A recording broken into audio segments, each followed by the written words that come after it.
Where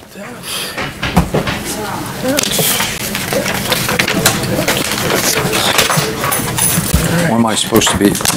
Don't touch that thing? I start, so we're... All right. All right.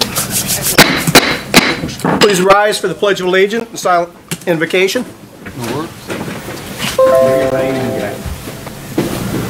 Bless us. Our Lord, for these thy gifts which are about. I apologize. I pledge allegiance To the flag of the United States of America and to the republic for which it stands, one nation, under God, indivisible, with liberty and justice for all.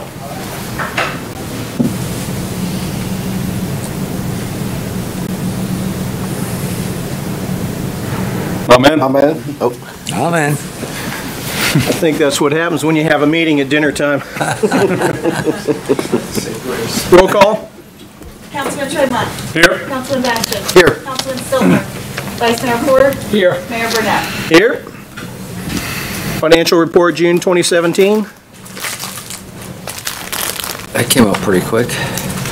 Came up right in order. It did. It did. I have a feeling that Tracy Ream is on her way in.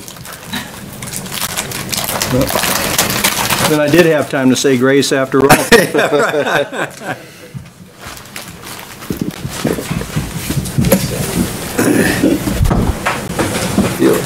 Thank you, Jamie. She knows we have a meeting tonight. I just talked to her. Boy, she's crunching numbers last minute. 6:30 came a little bit faster than it does on other Tuesdays. Yeah. What time does the 6:30 meeting start? Well, we've got 5 Tuesdays and 4 Saturdays this month to figure this out. Perfect. Perfect. This is but 5 Tuesdays and 4 Saturdays in August to figure this out. So this is but the beginning. Mine for later.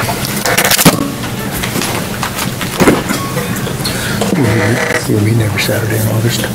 What's that? We're meeting every Saturday in August. No, I don't know. Mayor might, but I'm not. I actually do it, I'm told, so we'll see. But I had lots of on mine.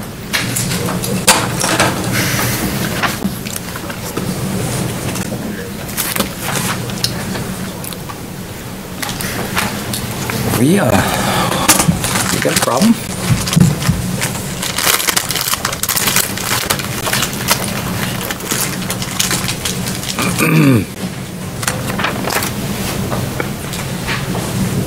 Where'd she go? The movie Fast Times at Ridgemont High was on this weekend, and I got a little piece of Mr. Hand speaking about my time and your time. Doesn't that make it our time? Doesn't that make it our time? So Tracy, if you're across the hall, isn't this our time? Here she comes. She's running. Don't run. Come on in. We're at the financial report. Excuse me, sir. And I know where you were. You know where I was. Excuse me, I'm very sorry. We knew you were here. We were telling bad jokes and saying grace waiting on you, so Thank you. take it away.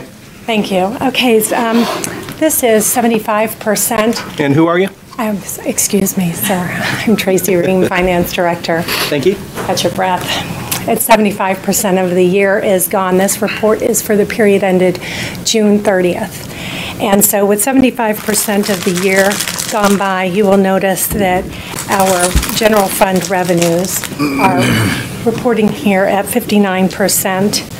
However, if we take out the appropriated equity, and you'll notice that we're actually at 2.2 million more than we were at this time last year, primarily as a result of the land sale for about $996,000, as well as additional taxes at $943,000. That makes up the 88% of that increase over this time last year. Our expenses are at 71% of the budget, If we remove the capital and the fleet and the hurricane expenses, our actual expenses compared to this time last year are $364,713 less than at this time last year. Okay. So those things are skewing this picture substantially. We have met our budget for our ad valorem taxes, so that's good news.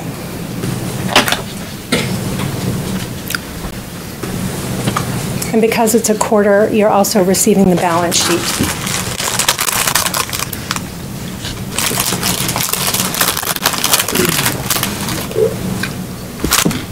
Our special revenue fund this year has done particularly well, primarily as a result of the sanctuary at Westport. Our revenue is actually at 128% of our budget, $687,831 more than at this time last year. Our expenses are at 54% of the budget, right in here, that 882,901. That's actually, on a percent of budget basis, it's 15% less, but because the budget was larger, it's actually at $123,000 more than at this time last year.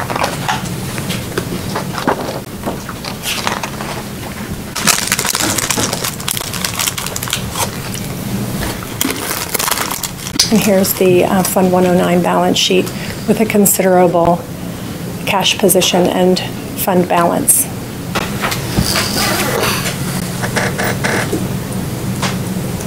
Looking at the 401 fund, in both 17 and 16, this reports 36 cycles. In 15, there were 35 cycles. We've been normalizing that over the years, so that abnormal year will drop off next year when we're doing this comparison. Our charges for services are up $660,992. That's that 18,539 figure versus this 17 figure here. And that's at 75% of the budget. If you pull back in this non-operating revenue figure down here, we're at 18,629,694, the combination of those two figures there. If we look at our expenses, we see here that we have $9,598,079, which is just about even with last year, a little bit less actually. And that gives us a net position in this fund, which is substantially improved over last year. We have a net position of $1,368,348 versus $549 at this time last year. That's, of course, after transfers out for debt service.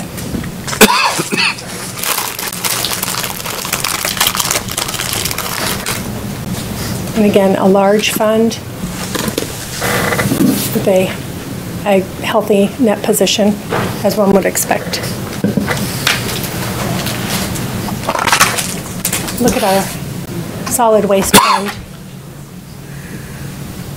This fund has 70% of the revenues having come in at this time last year, slightly more than at this time in the prior year. We have $4,899,402, which is just under $65,000 more than at this time last year. There's a bit more of growth and activity we're seeing in this fund, mirrors that of our water customers. We have actual year-to-date expenditures of $4,679,074, which is 70% of the expenditures. And we come down here to the bottom line, slightly less position as last year. This year we have $83,811 revenues exceeding expenditures. Last year at this time it was $213. We've not raised rates in this fund, and I also don't believe that's necessary.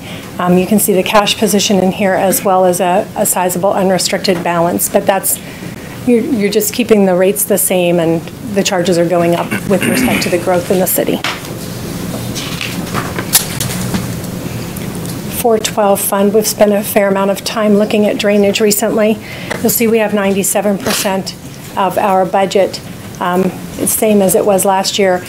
We budget 95% collection in general fund. We budget 97 in the 412 fund, so that's why you have 100% in the general fund, but only 97% collected here.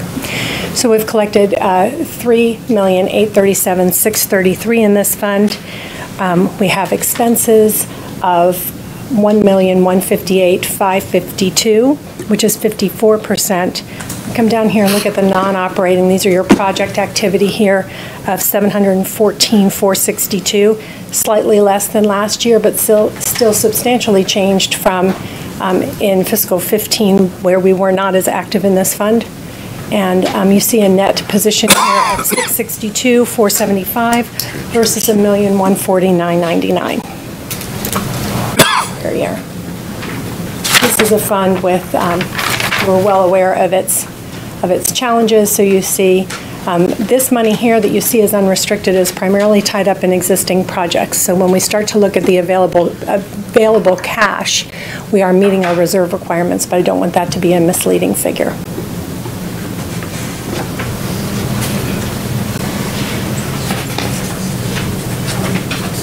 And we finally have a consolidation of the golf course activity. Tracy, could you please speak up as well? I'm sorry, sir. Yes. Thank you. I'll pull this closer to me. Thank you. At this time in the golf course, we tend to enter into that summer season where there's not quite as much activity, and we begin to erode the financial position that we had experienced in the spring. You're seeing that here. We're still net positive here at $90,000. So summer season where there's not quite as much activity. Perfect. That's working. I'm checking, sorry. Thank you, Robin. So we still have a net positive position consolidated of $90,000. We do, however, have some substantial liabilities in this account, as you're well aware, between this splits about 50-50 between the loan pool for the renovation and prior water sewer debt. And here is the report that the YMCA provided to us. So, based on their activity. Are there any questions on this? Chase? Not so much according to that, but I did have a question. I noticed on one of the slides, our in lieu of taxes. How many of those programs do we have? The payment in lieu of taxes is a transfer from the proprietary funds into the general fund in order to pay for the services that the general fund provides to them. My question is, are we looking at raising those rates this year? They get adjusted every year based upon the amount of infrastructure. So that's the basis that's used. The asset is the basis for the charging out to them. So it depends upon the size of the general fund, how much the proprietary funds need to reimburse us for the services. All right. Bob? No questions. Fairly clear. Thank you. Nothing tonight. Thank you, Tracy. Okay.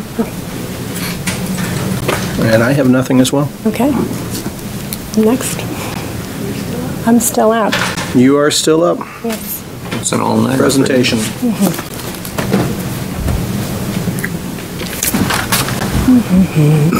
All the, 40 some odd non-fund, general fund funds? How many are there, like 48? A whole bunch of them? There's a lot. Not each of them is, They're not all created equal. they're not all created equal, that's exactly right, and not each of them is given a slide tonight. Some of them, for instance, the police forfeiture fund, we don't present on that. It's included in the handouts, the large book that you were provided. Every fund that we budget for is included in there, but we don't have a slide on each one of them.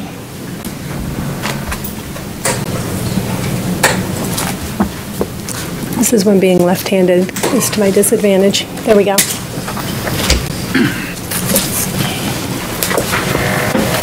And Council, while she's setting up, might I remind you that we are streaming live tonight, and our microphones are extremely sensitive.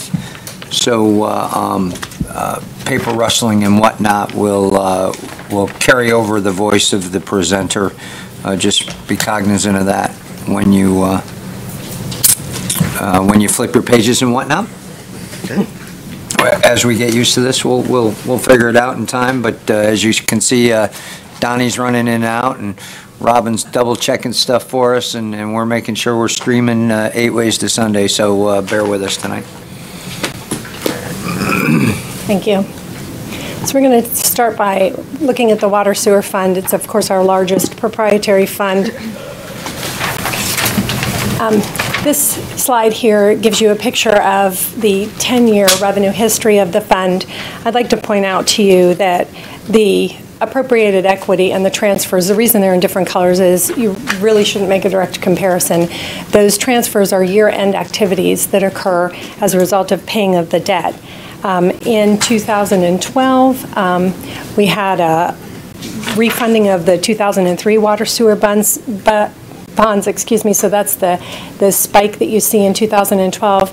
And in 2016, that spike is a result of a prepayment of that debt because of the way the 30th of September fell on the weekend. So that explains those little spikes. But every year you typically see the $5 million, $5.5 million transfer for debt. Here's if you look at the revenues on a line-by-line basis, it's just another way of looking at the same information. The point of note here is that that figure here in the middle of $891,000, the trend in connections and cutoff charges and such is a downward trend, which we're attempting to capture here with this lower fiscal 18 figure.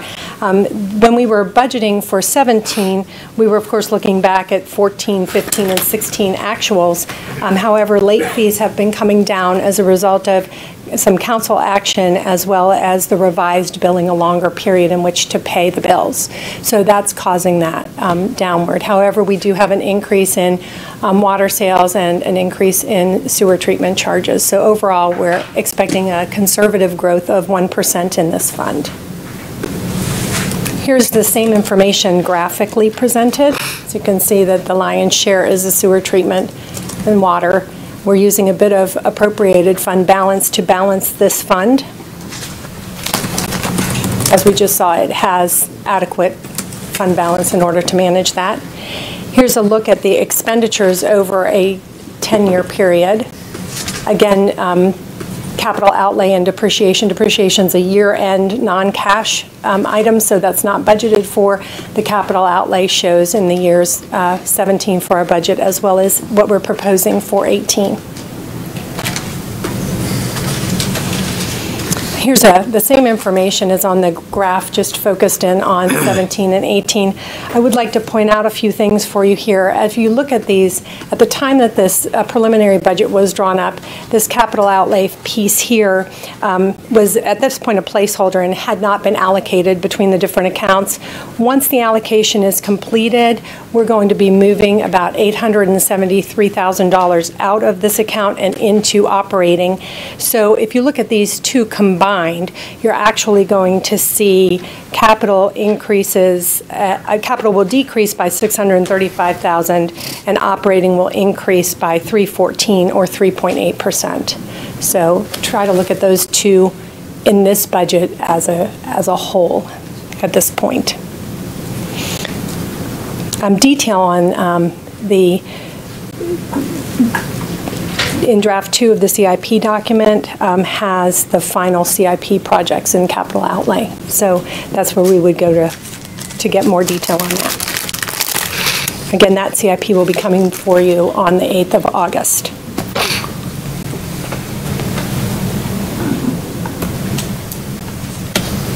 Am I having a hard time? My mouse is no longer functioning.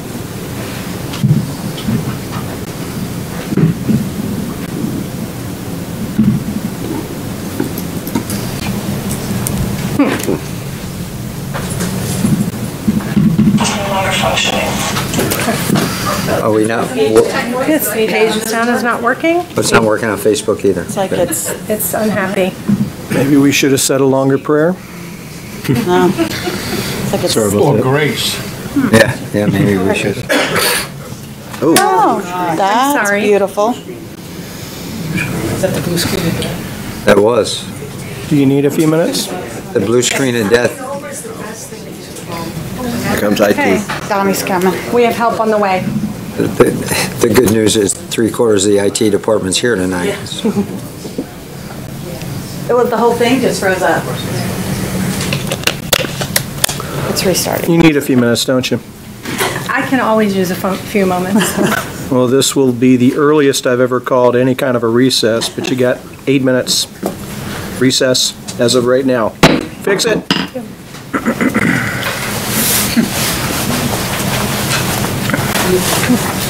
Hopefully don't do that till 8:30. Yeah. Hope you still do it at 8:30. I hope not. I understand. So it just froze? Yeah. And then wait for that blue screen and then it itself. It says start Windows normally.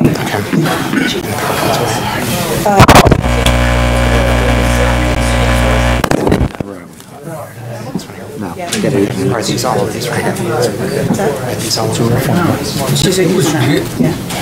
Last year, before they fixed the air, it was horrible. Chance to replace this one, yeah. It was 10 degrees warmer up here. Yeah. I always had a theory that that was a I did, thank you. partner to sweat it out against. I'm not disagreeing with that. Remember how hot it was to get up here? Oh, it was sweltering. I'll raise my taxes for cooler air system. I go, we keep it cool in our house. I do too, especially at night in my bedroom. Okay, let's hope it goes well. I don't sleep well when it's hot. Even 1 degree off. We try it with 72, we can't do it. 71, Is it? pull that and the fan on high. You think? It was fine. I don't know what happened to it. It's your show. No. I was just going straight down. I wasn't doing anything. I've done it before too, Don. Is this where we bring out the not ready for primetime plays? Other than that, we're going through. Oh, we're gonna go. I think it's time to turn in the 286 and get a 3 or 486 computer. Did you shut Adobe down? That could be it because Adobe is my financial. No, it can't. So that was could be still it. up. Okay, let's try it now. When do we do that? What's wrong with Adobe?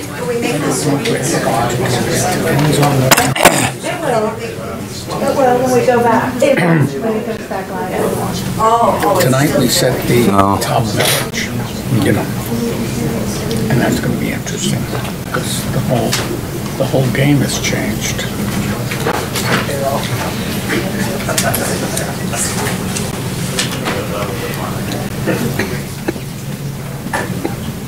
But if you want to go to it, we can go to it.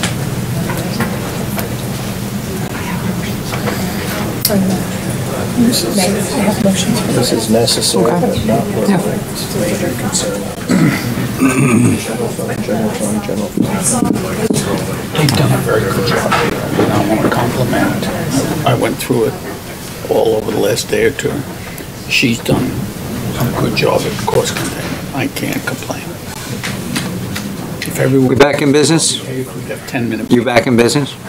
Yes, it appears to be fine now. I'm That was not the- in a hurry, but If we're all ready, that is the shortest 8-minute recess I've ever had. You're back, and you're on. Thank you, Mayor. This is the same information presented graphically for the Water and Sewer Fund, where you can see that personnel services are 24% of their budget, operating 28%, and the transfers, which is primarily the debt service payments, at 39%, capital outlay at 8%.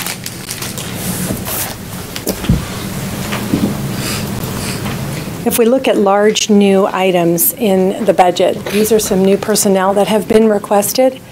We have, the first item is actually in my shop. It's for a new customer service representative. The increase in accounts as well as increase in wait times is prompting our request to add some more boots on the ground to take care of our customers. Are you still having the high turnover rates in those positions? Fortunately, that has settled down some. Yes, it's just simply a function of the volume of calls. I'm hoping in the long run, as the city continues to grow, that we won't need to add personnel because we're hoping to do some more technologically, but right now it's very quick pace. One of the things I would, is we do need to do a personnel study of that department in terms of what the problem is. And that may be a function,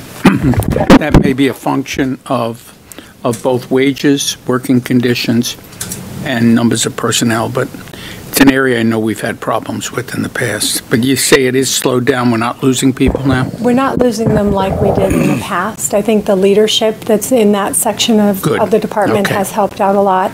They are the face of the city, and I'm very grateful for the customer service they deliver. Are they still the people, the entry level for most other jobs in the city, or a lot of other jobs in the city? Yes, they are. Which is not a good place for them to be, because they're so important. They are important, but it gives us a good opportunity to train them, so. In addition, Gentlemen, just a reminder as a workshop, jump in where you need to. I'd rather get the information as it comes up than try to remember what we need to go back to at the end. Let's work through it as we go. Correct me if I'm wrong, we're not in the special meeting? We are not. It's No. workshop right now. Workshop. Thank you. in addition, my compliments to the people at the customer service every time I go in there or call. They're top-notch. Thank you, thank you. The next item is a request for a lift station mechanic. In the past, we had split the maintenance function, and we have one work group that does not currently have a supervisor. We noticed the need during Hurricane Matthew, and so we are asking for an additional lift station mechanic. It'll provide some succession planning as well as some project management oversight in addition to the direct supervision of that crew. A combination of a reclass the meter shop and field operations. As we've been automating our meter shop, our meter reading, we've noticed that we have a need in the field operations, and as people are leaving in the meter shop, we're looking to reclassify those positions, and as attrition and vacancy comes up, to transfer them into the field operations where we have a need because of increased water sewer customers and increased demand. There's a slight grade difference of one between a 113 and a 114. That reclassification would cost us just over $2,000. In the laboratory, we're doing two things in the laboratory. We're asking to reclassify, the second item is reclassifying 3 lab technicians to a higher grade, and then therefore also reclassifying the current lab manager. Right now, the educational requirements for these positions are with a bachelor's degree, and they're not consistent across the city with other people in that same grade. So we're requesting the reclassification of 3 lab technicians and 1 lab manager, that total being just under $17,000 for all of 4 positions. Excuse me. Thank you. Allergies. And continuing on in water sewer, we are looking for a pickup truck to go with the chief lift station mechanic that we spoke about earlier. It would have a lift gate and a crane for the new mechanic there at $45,000. We also have a larger request for a TV camera truck to assist with the septic and sewer and routine troubleshooting. I discussed this earlier today with Lynn, and she informed me that the current truck that we have is a 2010 truck. The software on it no longer is allowing us to archive anything, which they need to do their operation. However, if we were to retrofit it, it would cost $150,000 to retrofit it, which is still a 2010 truck. And if we were to trade it in, we would only get $50,000. So since it's an actual expansion of the fleet by 1, that's why it's appearing here as opposed to being in the lease and replacement. So that's why this one is appearing there. This will allow, the camera will actually go up the lateral line. So she drew me a schematic today that right now we can get in the primary sewer line, but we cannot go up the lateral to inspect what's happening. Those laterals belong to the city. So this would be used to reduce I&I as well as to assist us in the septic to sewer push that we're having on now. We're also asking there to contract for 2 valve insertions and 1 line stop. In the older section of town, we don't have adequate valves to be able to shut off a section when repairs need to be made. So we're looking at planning a few more of those. That's really the water sewer fund. Compliment the water sewer's administrative staff on a good job Yeah. at cost containment. So looking at the solid waste fund, here's the solid waste fund revenue history over 10 years. You can see that in 2012, that's when we bid out the service. So you can see that reduction there. This is another way of looking at the same information. You can see that the growth here is in our actual curbside garbage. We're using a bit of appropriated fund balance to balance this fund, but again, the fund has adequate, so it's an appropriate use of that. That's my opinion, rather. Here's where looking at the expenditures, same sort of situation, a 10-year look back. And here's a closer look in at the expenditures. You see a slight decrease in personnel. Again, all of these expenditures assume a straight line forecast. In this case, we have the increases here, $89,000 in the operating expenses. This $358,000, $89,000 of it is for tipping fees, landfill, and $199,000 of that is related to Waste Pro. So that's actually just a growth in the number of accounts. So that accounts for the lion's share of those operating expenses. Here's the same information presented graphically. We're going to take a look at the drainage fund. Drainage fund has had a lot going on in it. Here you'll see that I'm actually going to go to the next line here. So you see the increases, and we see some of these transfers going on here, some pretty big numbers. And so we're going to take a closer look here because you can see them showing up here as well. So in 2015, as we look back, that transfer was when the general fund transferred $847,000 for drainage projects. And there also was a $1,340,000 year-end debt transfer from the 414 debt service fund.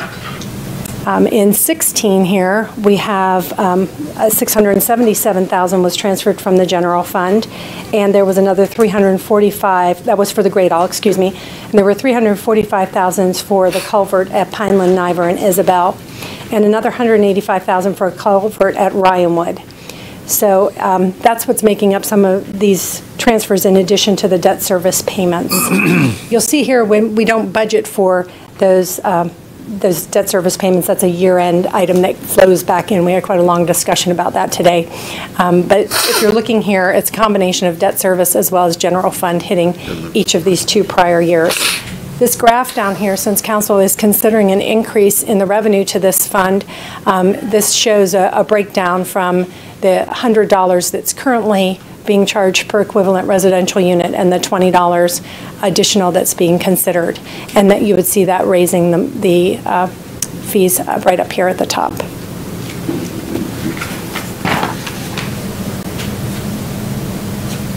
Here's where we're looking at the expenditures in this fund. I'd like to remind council that we changed the way we account for infrastructure back in 2015. So that's where you see the depreciation hitting on an annual basis. So you really kind of want to look at the blue line. That's the operating expenses, or rather the non-capital. Okay. So you want to be looking at that line. It's the cash. Yeah, that's what you have to, and it's doing it to me again. Oh. Okay, well, it gave it back to me, all right. Go to the top, click view. Yeah, but I want to get on my slide. You're there, it was highlighted. Slideshow. There you go. Yeah. Resume slideshow, I see it Laboratory, right there. yeah. Solid waste. It just took me back to like where we picked up last time. It's very unusual. They're replacing this computer soon, so we, That's good to know. yeah. And then from current slide. Thank you. Close. There we go. Okay. So here you're looking at that information, a little bit closer of a look. I wanted to point out to you here that this decrease in this personnel services is related to the operations manager. a portion, 60% of the operations manager is being funded in the general fund because that manager is being used to supervise more activities. So that's one of the things we do at this time this year. So you see that savings appearing right there. He's in charge of Lucidity? I'm not 100% sure of all of his duties. I do know he's not only supervising drainage, but also road projects. Operations. In charge of Lucidity. Is he? Is he in charge of Lucidity?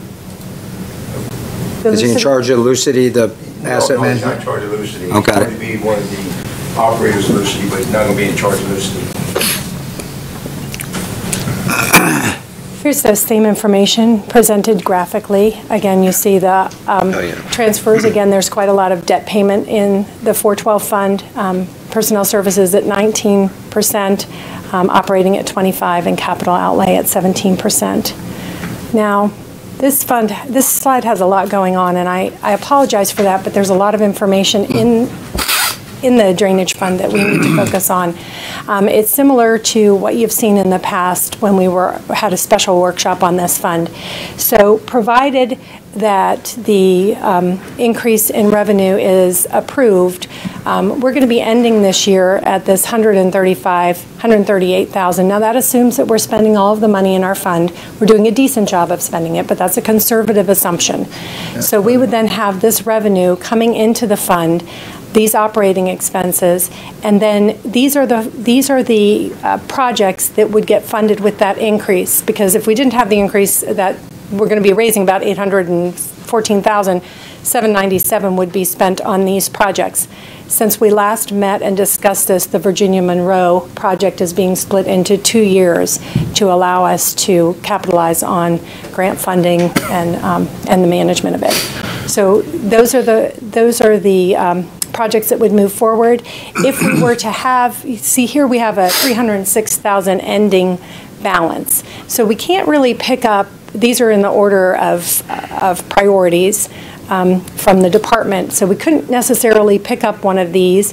However, if we were to get savings in one of these projects as we moved forward, we would possibly be able to move one of these unfunded up and fund it. Other than that, they would move out to 19 and beyond. I would, I would very much like to do, we know where there is flooding. We have shovel-ready projects to deal with the flooding, and I'd rather that than another study.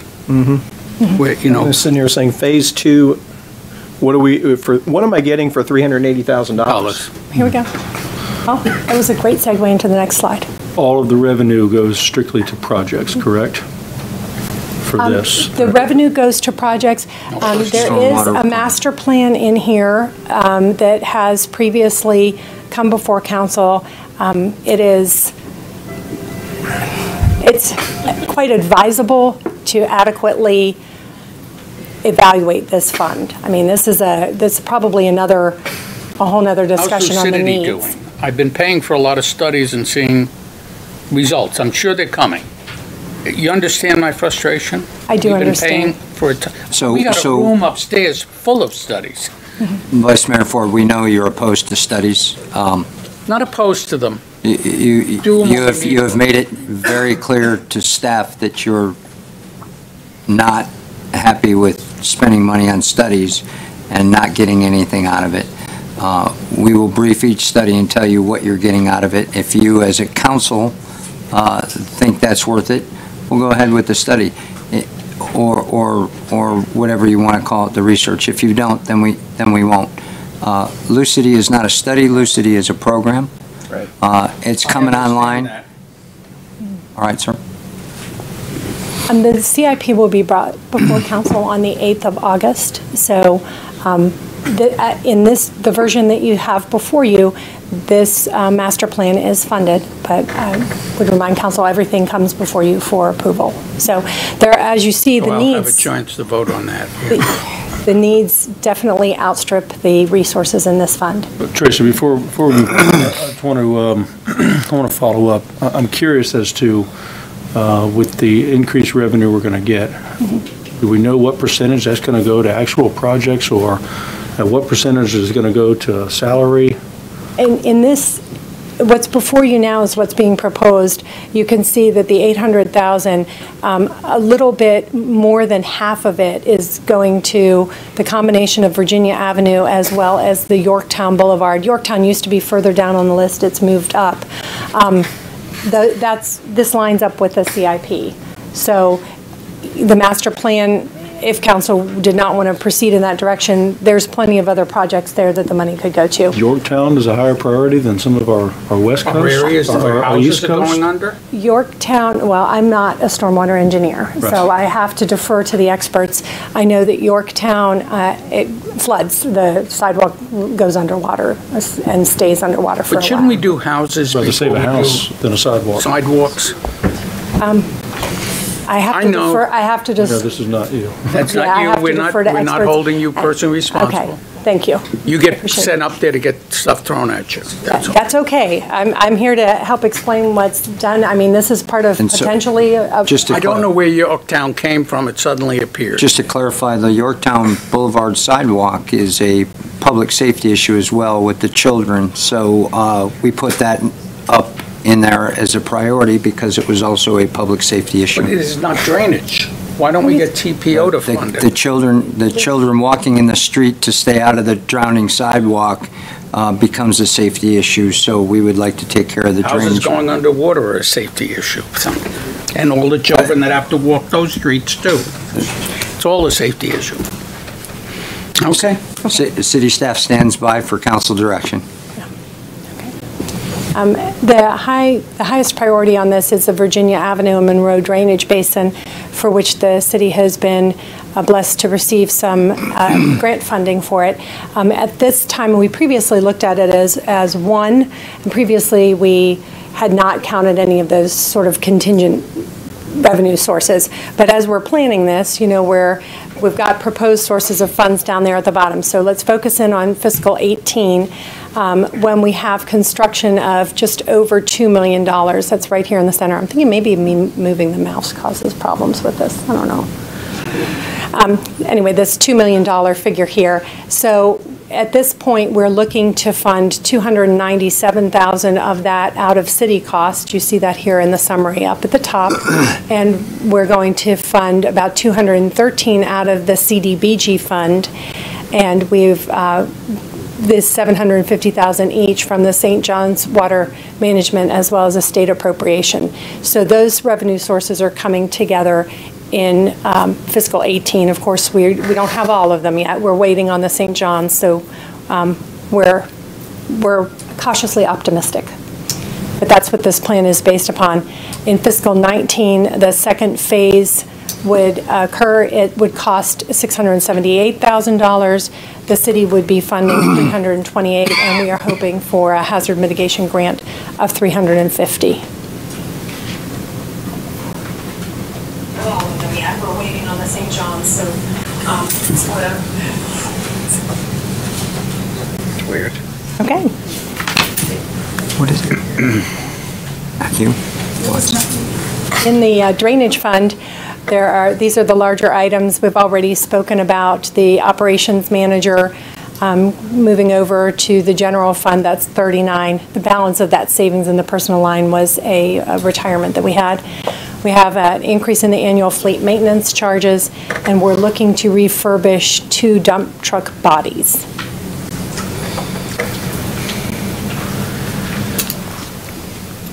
We're now going to take a look at the golf course.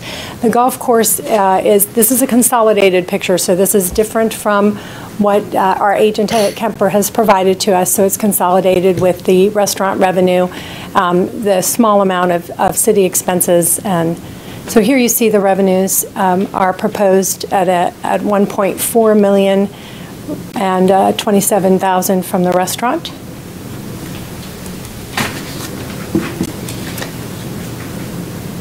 Here you can see that.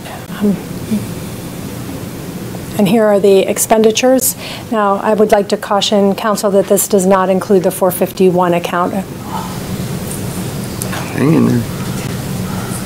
Okay. Let me see. I still have a mouse. That's good news. There we go. So it does not include the 451 account where the renovation was funded out of. This is just the 450 fund. What are we increasing? Operating funds, salaries, jobs? What is the increase there? The increase is, there's a variety of increases. We do have Bob Duquette here. Are you going to be presenting it at some future point? I can provide the budget that they've given. They gave a very detailed line item budget. When we put their expenditures into our system, we just take it over, so as a whole. Okay. He can speak to it. I know that they've been spending more in agricultural supplies. I don't want to, is that correct? As I've been watching it. I've been watching the agricultural, in particular the fertilizer and that kind of stuff has gone So we're up not this adding year. positions, we're adding fertilizer and the like? Not to my knowledge. There's no. That's correct. Yes. Okay. The majority of all the expenses or the additions are through course and grounds. Good.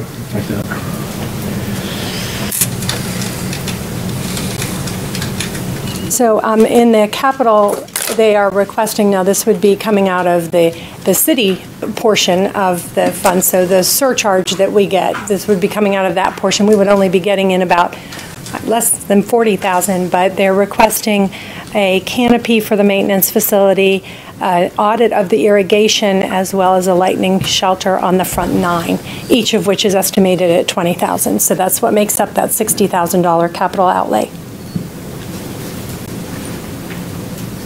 And so here you see that the vast majority of what's going on in there is indeed the operating expenses.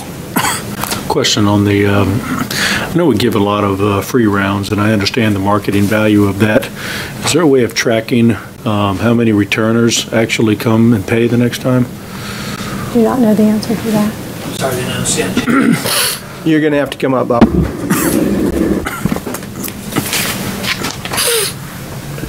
And Chase, when he gets up here, go ahead and repeat the question. Yeah. Bob Duquette, General Manager, Cyberside Golf Course. We give away a lot of free rounds, and I understand the marketing value of that. Is there a way of tracking how many repeat customers that we get from those? I'm just wondering, are we seeing a benefit from that? Absolutely. Most of the complimentary rounds are either done through tournament events that will donate a foursome to that group for bringing their group into for play. So for the majority of that, we're already getting their money up front. So from that point itself, the other complimentary rounds are usually done through Golf Now. Those are, and again, they're handling all of our booking engines and all the IT program for all of the software. So it's a trade-off for that aspect. I get a lot of great deals on Golf Now. There are a lot of good deals on Golf Now. Very good. Thank you. Yep. Okay, thanks.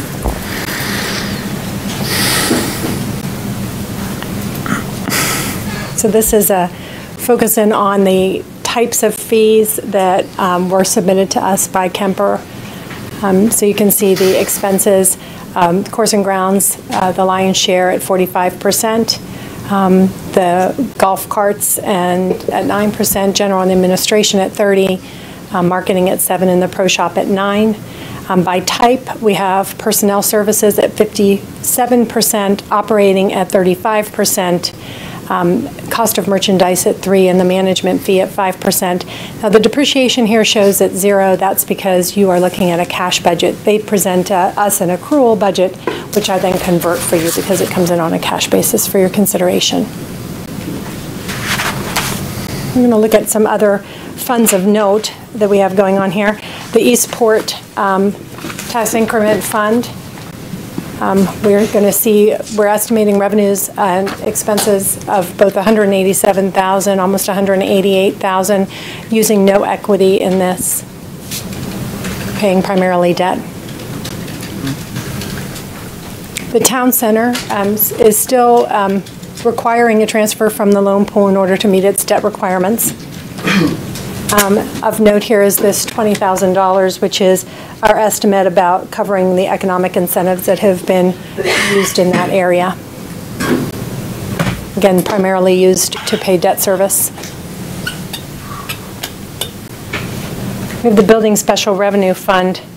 This is, as you're well aware, this is a fund that's been quite healthy, a very variable fund, so you really are never quite sure what's going to be happening in this fund. This has been the expenditures over the last 10 years. And here's a graphical view of both the revenues and expenses, most of it coming in through the building permits. We're using a little bit of equity to balance this fund. It has a substantial fund balance, so that's an appropriate use, in my opinion. Personnel services at 69%. And in this fund, we are looking for some additional personnel. We have a new permit license tech. We've discussed the movement between the general fund and the building fund the last time we were together, and I'll attempt to illuminate that transfer for you today. We're also looking to reclassify a staff assistant to a permit license technician and reclassify 2 current permit license technicians to a senior. So you can see the cost of those movements that total $62,000 for a reorganization of the front desk.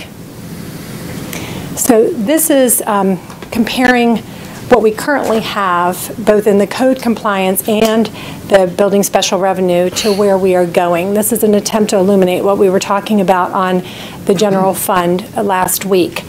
You will see at the top in code compliance, they currently have an admin assistant, and they will be moving that person moving that position down, because I'm not talking about people here. People will be moving, but that position will be reclassified downward to a staff assistant. But you can see that in both cases, code compliance has 6.5 personnel.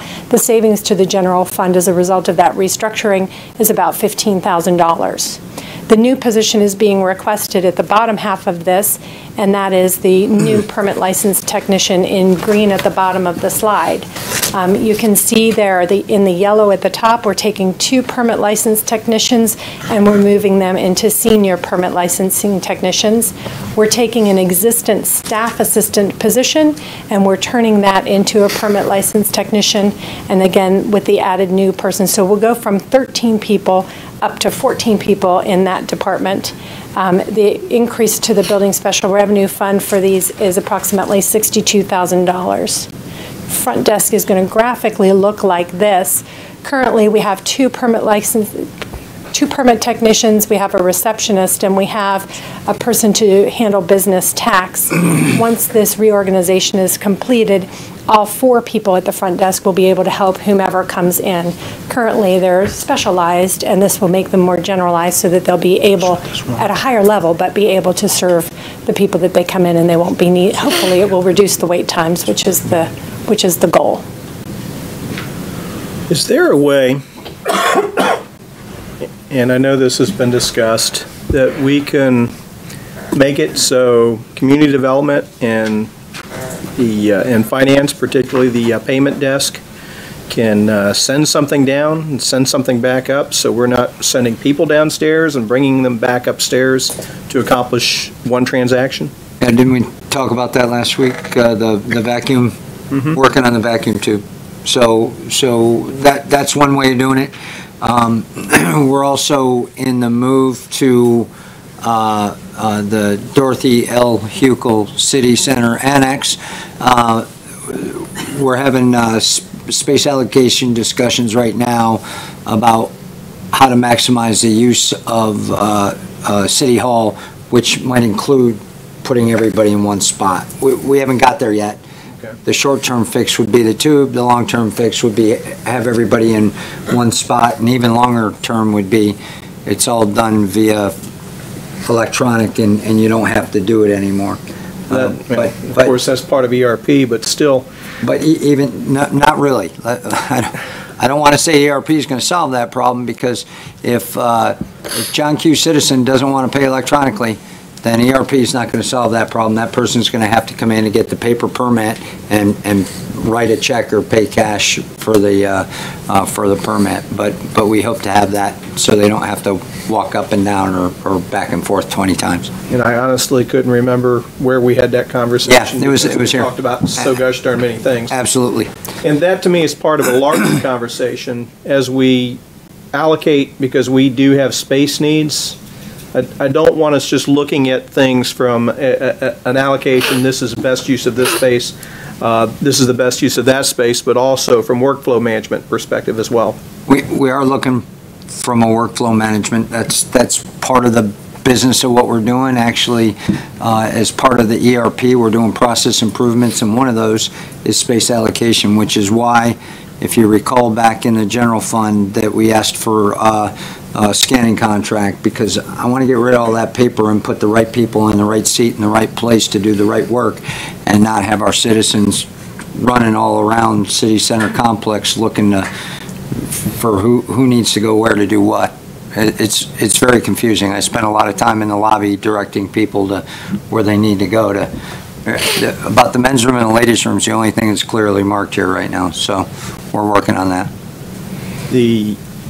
Certainly speaking for myself, but I think I'm speaking for all of us up here, once we do these process improvements, we also want to be able to recognize the cost savings that go along with them as well. There is a lot of cost avoidance to our process improvements, and since I'm sure it happened before, but obviously I've seen since I've been here the process improvements that staff's been making, leaps and bounds in finance, leaps and bounds in the city clerk and HR, which are the three that kind of span every other department. They've done a phenomenal job at expediting whatever they do. Customer service has gotten much better. Vice Mayor Ford talked about customer service. I'll tell you what, as we approach 65,000 people, we need to take a strong look at moving customer service from utility only to being Port Orange 311, so they can answer all the questions and direct you in the right place, so you don't have to dial 5501 and get one person, which is Cindy Rivera, that's doing 80 other things. I think they'll be capable of doing that and directing traffic. So that's all part of the process improvement. There's a lot of cost avoidance there, but we're also getting bigger. So you're not seeing a decrease in budget. You're just seeing less of an increase in some cases in some processes. Okay. So in the 109 fund, we have additional overtime to address some peak volume days. We also have some outside funding. Rather than adding staff, we're looking at handling peak volume by outside inspectors. We also have taken a look at the credit card fees. Previously, all of these were charged to the water sewer fund because the payments are coming into my department. However, on closer examination, we are processing quite a few payments for the 109 fund, and so it's appropriate for a portion of those charges to go back to that fund, as well as we're looking at some new Florida building code books that come up every third year. So overall, this is $125,000 if you include the 62 and the personnel as well, and that there's an overall increase of 190. So this is about 66% are in these items. There's also some increases in internal transfers to the in 501, 504 risk management, and 506. So vehicle maintenance. So none of this is from the general fund. Not yet, sir. In the Information Technology Fund, here is a fund that is $2 million in revenue. This is an internal service fund funded from the other funds, using a small amount of appropriated equity to balance it, primarily having operating expenditures as well as personnel services, using up those funds. Did we increase personnel or anything? No, there are no increases in personnel to the 501 fund. Okay. No. No, sir. There's also no increases in personnel to the 503 Vehicle Maintenance Fund. This is a fund we spoke about last week when we talked about the general fund, since such a large portion of this fund is funded from the general fund, primarily public safety. So as we look at this fund, it's just over $1 million. And here we have, we split out this year. We're having a annual fleet maintenance charge, and we talked a bit about it last year about how come it was as much as it was. It's a new line item that you're seeing, and it was necessary to balance this fund. So I took a look at the data with the assistance of the department at the actual charges as well as the variability in the charges. And I also interviewed Jeff Fontaine and talked with him about the special services that are required. You'll see that the fire apparatus is paying 16 times what your basic car is paying, or 8 times more than a public safety automobile. And that's a result of the special requirements for the fire apparatus when it comes in. Just where it needs to be sourced, everything that needs to be done on it is highly specialized. You see there, heavy equipment gets a basic charge of 3 times the rate, and then it goes down, watercraft is a half. So that gives you an idea. Of course, when you start to look into this overall, you'll see that the fleet maintenance is primarily funded by the general fund. It's 72% of their revenues that come in, or 72% of these fleet maintenance charges, this particular line of $166,000. This is $229,000 of the revenue coming in. It's just based upon that new flat admin fee, the vast majority of it being paid for by the general fund. Now, is our overall fleet maintenance program is up how much? From last year, I need to refer to my book. I don't have it handy.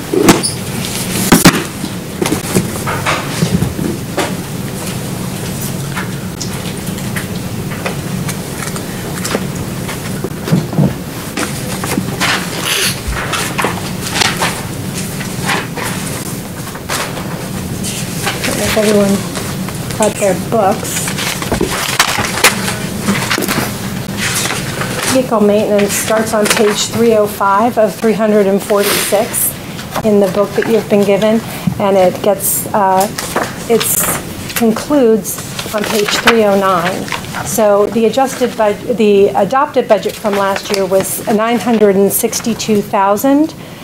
It was then adjusted primarily as a result of rollovers to $982,000, and it's now at $1,069,000.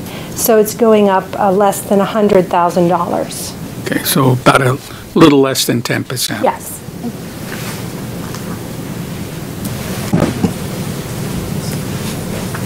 And that's due to they didn't pay properly in the past. People weren't getting cars done right. Well, that's what's caused the challenge in the revenue side of the house has been, but if you look at personal services, which is of course one of your more, one that we like to keep a close eye on, last year's adopted budget was at 362, almost 363. It's nearly flat, only at 365. So there's not an increase primarily in personnel. I did recall that there was an increase in parts, if I'm remembering. Building maintenance fund went up a healthy amount. Excuse me? Building maintenance fund went up a healthy amount. Went up. New parts. And parts, yes, are the primary contributors to the increase. New parks? Yes. New buildings. Okay, so here's the risk management fund. I wanted to point out, this is a fund where we're using appropriated equity to balance it. Unfortunately, we got a little bit of bad news earlier today that our insurance renewals are coming in a bit higher than anticipated. So the next version of this budget will show a $113,000 increase in there, which we're evaluating the equity to hopefully be able to carry that this year. Of course, that sets you up for a concern next year, so I'll have to be looking at that fund a little bit more closely. That's very late-breaking news, actually. But again, the personal services are not a large portion of this. The vast majority of it is the policies that we purchase. Here's the lease and replacement fund. There's quite a lot of detail in the capital outlay in draft 2 of your CIP. That's where all is detailed. If you refer to page 161 to 188, that's where the purchases are detailed. You'll see here that the revenues coming in from the other funds, the funds that are paying on the equipment that they currently have, and then the capital outlay at just under $2 million. not using any appropriated equity to balance this fund. It's tight on appropriated equity, so that's really not an option. Building maintenance fund, this is a fund that we've been looking at as we have been reevaluating this space. Every now and again, we take a look at who's occupying what space. So we've been doing that. You can see that the transfers in from the other funds are just under $2.5 million, with the lion's share of that being the general fund at $1.9 million, and the expenditures equaling the same. Again, lion's share being operating expenditures at 51%. Have we done an analysis of some of our buildings, whether we need to take them down? Like the, out at the park out, we can't, the park without a bridge out on Spruce Creek. We have a house out there, you know, are those would we do better to either rent them out or take them down? I unfortunately don't have that level of detail with me this evening. We can follow up though and get you an answer. The property on the creek was bought with grant funding, and there are certain things we can and can't do obviously with that. I'll get you the list of whether we can demo that house. It's we've had that conversation before about that house and or rent it. Yeah, We could make it the city manager's. We actually, it would cost a lot of money to get that livable again, unfortunately, but there are Like options. the dance hall upstairs? A wonderful dance hall. And we could have square dances at the city manager's house every weekend, absolutely. We'll put that as a 150 fund. So if we look at the building maintenance fund, these are some of the larger items that are included in it. We are looking to purchase a emergency power generator for Fire Station 73. We are looking for a kitchen replacement at Fire Station 71 and 74. You may recall that came before you a few years ago, but the estimate at that time was substantially short of what needed to be done. So we're looking at using those monies. We're working on reallocating them, but are coming back to request something more in line with what is actually required to renovate them. $36,000 to renovate a kitchen? Two Yes, sir. kitchens. We got kitchens, quotes on okay. it. That's for two. Yeah. Two kitchens. We are looking Just for. thank goodness that you're not having the public utilities director renovate this kitchen. I think the Kitchener trailer home is going to go for $36,000 alone, is it not? Dirt cheap here. So we also have renovations at Fire Station 72, 73, and 75, the details of which can be found on page 327 of your book. There's quite a lot of detail in there, and I would point you to that for exactly what's going to be done at those locations. Those 5 items above total up to just under $203,000. We're also in this fund looking to remove to repair the wall where the ATM had been installed. I don't know if you go through the drive-through, there's currently rock that's missing there. So we're looking at getting that, and it falls in finance because that's where my department is. It used to have the ATM in it. And we're also looking for a pickup truck to be used by the engineering inspector. And because the engineering inspector works in that fund, that's where you're seeing it. And take a look at some of our debt service funds. I wanted to point out to you, this is the revenue and expenditures for the general obligation bond, the Eastport, and the Town Center, where you see those payments when we looked at those funds in particular, as well as the 2014 capital improvement bond. In this fund, that $448,000 of appropriated equity is the last year that there's going to be that amount of equity available. Next year, when we're looking at this, we're going to be needing to look for additional transfers from the general fund. Water and sewer debt service funds are showing here as well. You have the 2012 payments of $4 million and the state revolving loan fund of $2.6 million. and the drainage debt service funds of $1,476,449 in both revenues and expenditures.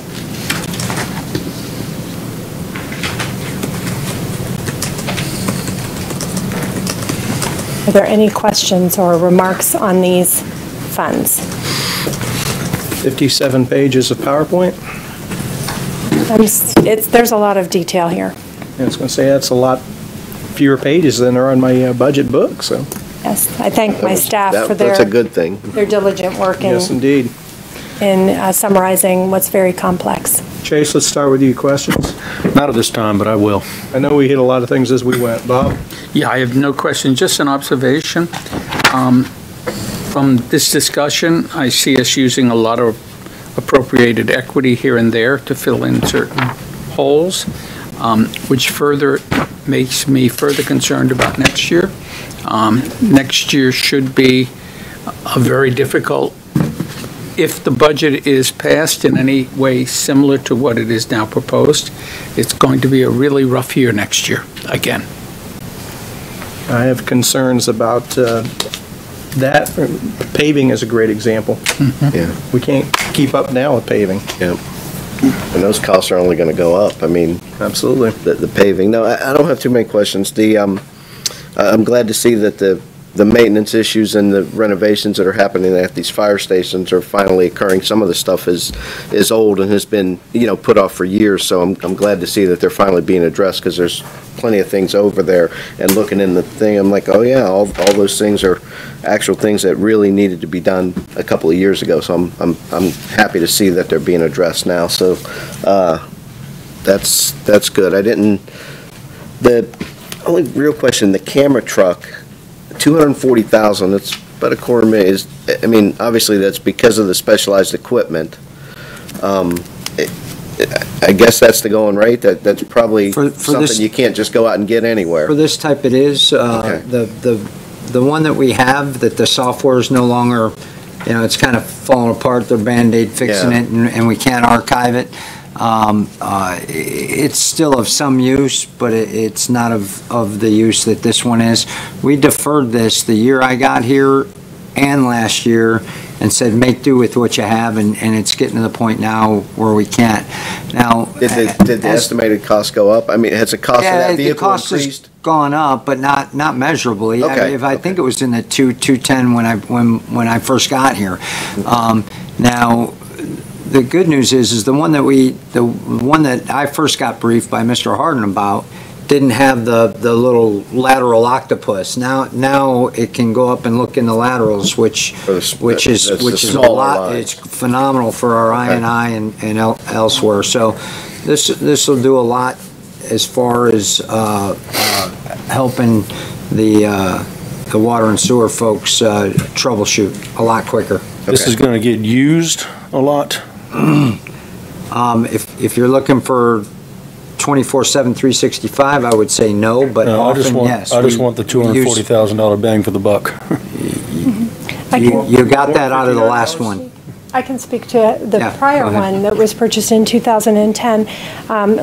Lynn and I had a discussion similar to that today, and she looked up and saw that it had been used, let me see the hours, it had been used 1,450 hours, and we converted that to about 87,000 miles.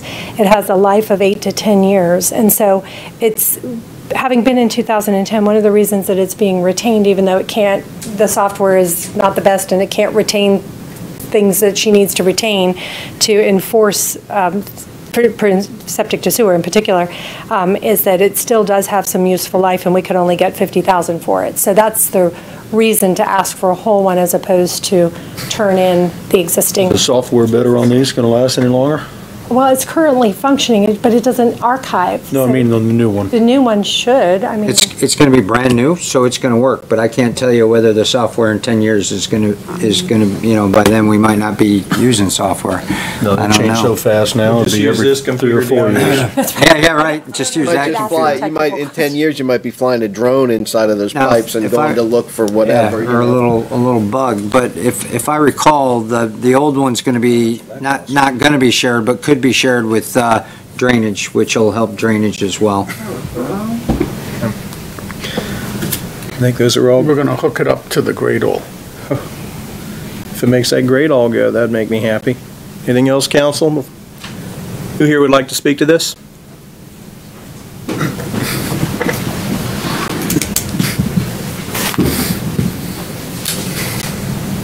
Good evening. My name is Joe Pietroburgo. I reside at 3890 Bourbon Street in the Oak Brook community. I'm here on behalf of the residents. They're concerned about the public safety of their children walking to the Horizon Elementary School. I have photographs from July 1st of how bad the flooding is on Yorktown. Not only for our community, but also for the apartment complex, the Hawthorne Village complex. We have been making this request as far back as 2010. Initially, it was with Holiday Builders, the developer of Oak Brook, and it sort of fell on deaf ears. But it's been getting progressively worse. We have a lot of correspondence going back and forth on Citizen Connect, which I think is a great resource. We do get responses back as to where we stand.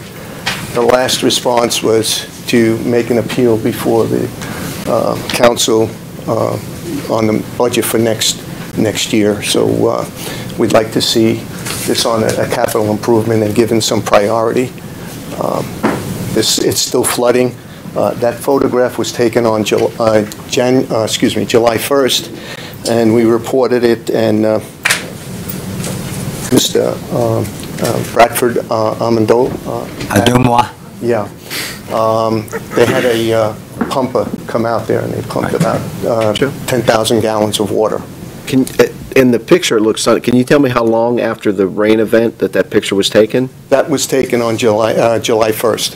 But how long after the rain event? Like 30 minutes, a couple of hours? 5 days. That was 5 days later. 5 days It later, was still, yes. it was still that bad. Okay, that's what I was getting Yes. at. Okay. And it's, if you go by the rains we've been having every day now, it's still flooded. And the area is getting very swampy, and it smells terrible, and there's mildew all over the sidewalks.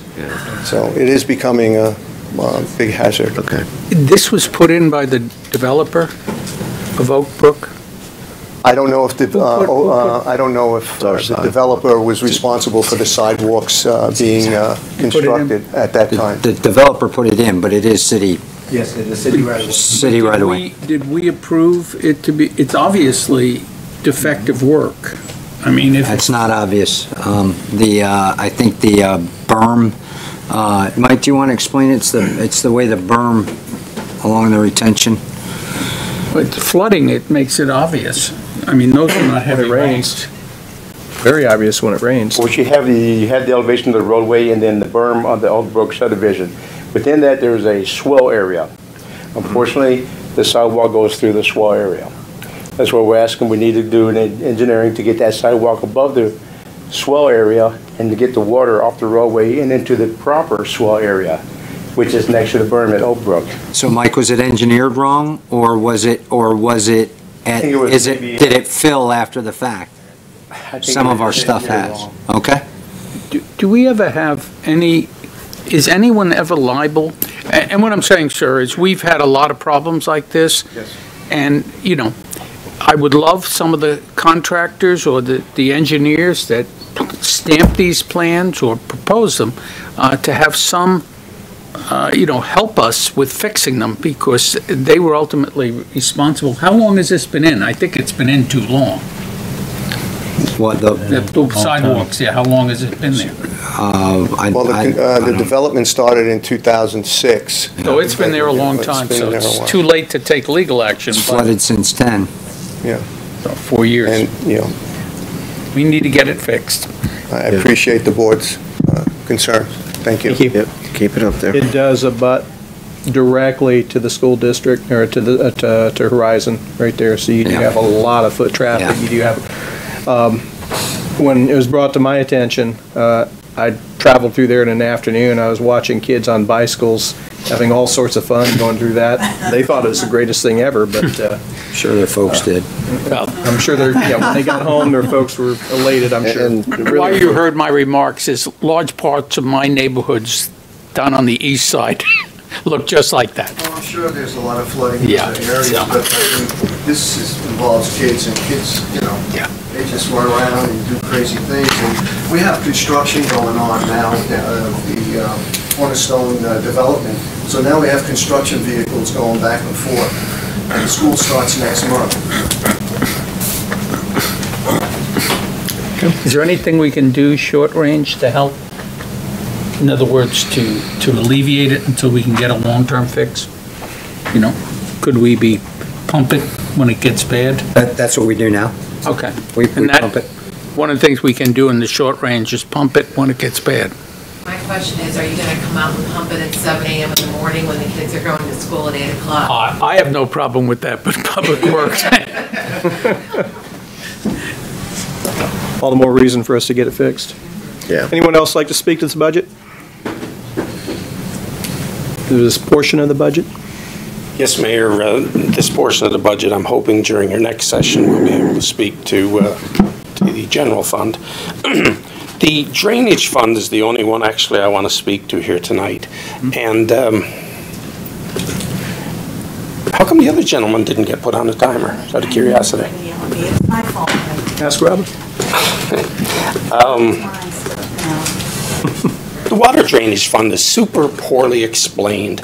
Nobody understands what's going into that fund. Tonight we hear sidewalks are in it, we hear refurbished dump trucks are in it. Well, what else is being charged to it, to this fund? We deserve a proper accounting of that fund. And Councilman Tremont asked a question here tonight, and I think it's answered on page 23. The question was, how much of this is actually going to go into a project? Well, 17% makes it into a project. On page 23 of tonight's handout, the capital outlay is 17%. So this fund churns 100 cents to get 17 cents in the ground in pipes and ponds and pumps and whatever the heck else it is. The rest of it, we don't have a clue as to what's made up of it. And when the question then is asked, the big question is asked, what has been gained from all of this money that's spent? Well, make no wonder when we start looking at 100 cents on the dollar, $4 million last year, parlayed up with grants to $6 or $7 million. What did we get for it? Well, if we're only getting 17 cents on the dollar, that answers it to a very large degree. And in this fund, I would point out that you all are planning a 20% increase on people. And nobody is getting any satisfaction from the drainage side, from preventing flooding side. And I think it goes right back to the accounting of this fund. You people need to be far more demonstrative in terms of what you want charged to this fund. It just can't be whatever the manager comes up with and his staff. Oh, let's charge dump trucks into this fund, sidewalks into this fund. This is meant to alleviate flooding, is it not? Is this not in its essence what this fund is all about? Or is it for some other fund? Fixing dump trucks, perhaps. This is a disgusting performance, year in and year out, this one small little fund. One of the last flashpoints that went up there on the screen, this fund is accounting for 10% of the mechanic shop. Imagine that, this little tiny drainage fund that was meant to alleviate flooding somehow is now financing 10% of the mechanic shop. This is a royal mess. And I would encourage you all, as the council of this city, to just give a different set of marching orders as to what you want in this fund. Thank you so much. Thank you. Anybody else like to speak to this? There being no other action needed on this, council, any other discussion? We're going to be coming back with CIP, which impacts it as well. With that, we'll move on to special meeting portion, setting the maximum operating and debt millage rate for fiscal year 2018, item 6. Comments, council? Start with you, Chase. On setting the max? Well, my preference is we start off cutting it in half. I mean, I know increase is going to come, but I'm gonna continue to sing the same song. We got to live within our means. As I've stated before, I intend to govern with the same principle that I run my house. I do the very best that I can with the very little that I have. Now, an increase is coming There's no question about it. We have a lot of things to fund and a lot of good things that are asked in there. I'm not criticizing things that are asked. But what I'm trying to do is, number one, I want to recognize we do have a major hit coming next year. You know, my goal right now, I know there's going to be an increase is going to pass at some point here. So my goal right now is to protect us for next year. I don't want to get us in a situation like last year's budget did and putting us in a position that we're in right now and having to fund things fully. I think we're going down the same avenue. And as a history teacher, I know don't repeat the same mistakes. And I think that's what we can run the risk of doing. And I know that recognize that running a city is a lot different than running a home, but the principles the same principles still should be applied. We should live within our means, and I think we need to recognize, and I just want to say this, that Port Orange is not a Porsche, it's a Honda. That's the way I see our city. I think we have a lot of folks that want to make us out into Boca Raton or Jupiter Beach, but we're a Honda. We don't have the type of... Then Porsche drivers everywhere? No, I chose Porsche. No, just up here. Just a minute. But we don't have the type of income that some of those cities have. And a Honda's a pretty dang good car. It runs a long time.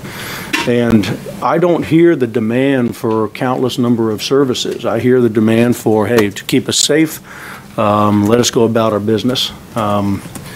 So, you know, I'd like to see us cut it in half for starters. Again, we're looking at, I think the numbers are about 1.2 million. We run the risk of really putting ourselves in a bind. So that's where I'm at. You know, I'm going to continue to be tight. I'm going to treat it just like my own wallet. So anytime I look at something I'm going to spend, I'm going to ask, would I spend this with my own money? So that's where I'm going to go from here. That's where I'll start from here, Mayor. Mr. Vice Mayor. Yeah, I couldn't agree more strongly. A couple of things. A lot of good things in this budget. It's just not the time for them. We can't do it all at the same time. We are not a wealthy community. I was just looking at the demographics. We have a lot of seniors who are on fixed incomes. Changes like this, in the end, have dramatic impacts upon them. I think of my father, who lived on Long Island, and he could not live. He loved Long Island. He loved where he lived. He loved his house. He could not live there because the taxes drove him out. And I mean, they paid significantly higher taxes than we do today. But if I look at the pattern of taxes that are beginning to emerge in this county, we are now, I think, one of the highest tax counties in terms of property tax in the state. So, you know, we've got to keep it within reason. It is a good community. Right now, people walk up to me and tell me how much they like living here. We are doing a good job, and I want to compliment the rest of council because over the last couple of years, I've seen dramatic improvements in the way the city is run, the quality of our medians, the quality of life here, the quality of our recreation opportunities. But that can only be maintained if we have fiscal integrity, and we need to do it in a slow, certain way.